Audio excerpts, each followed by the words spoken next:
તારી સાથે ભણનારા કેટલા બધા સિલેક્ટ થઈ ગયા, તારું જ કેમ કંઈ થતું નથી? આવા વાક્યો સાથેથી જ્યારે ઘરેથી પ્રેશર મળે ત્યારે તૈયારી કેવી રીતે કરવી? વિદ્યાર્થી મિત્રો, સમયના એક તકાજામાં સિવિલ સર્વિસીસમાં જોડાયેલા વિદ્યાર્થીઓને ઘરેથી આ વાક્ય મળતું રહેતું હોય છે અને ત્યારે ચિંતામાં બમણો વધારો થતો હોય છે.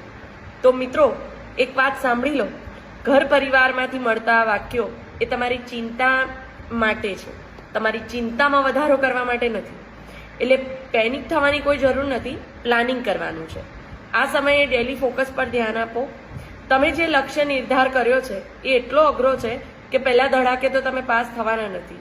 ત્યારે વાક્યો આપીને કે એમને તમારે કહેવાથી નહીં પણ કામ કરીને બતાવવાથી તમે સફળતા પ્રાપ્ત કરશો, એમની ચિંતા ઓછી કરી શકશો અને એમનો ટ્રસ્ટ તમે મેળવી શકશો. એટલે તમે જે નક્કી કર્યું છે એના ઉપર રોજ ફોકસ કરો, ડેલી વાંચન કરો અને તમે જ્યારે રોજ પ્લાનિંગ કરીને તમારા લક્ષ્ય તરફ એક એક ડગ આગળ વધારશો ને ત્યારે ઘર પરિવારનો ટ્રસ્ટ પણ ખૂબ વધી જશે, એમની ચિંતા સપોર્ટમાં ફેરવાઈ જશે. અને ઘણીવાર આવા વાક્યો જ્યારે મળતા હોય ને ત્યારે ઢીલું પડવાનું નથી હોતું. આ વાક્યો અને વાતાવરણ આપણને સ્ટ્રોંગ બનાવવા આવે છે, એ સમજી લેવું.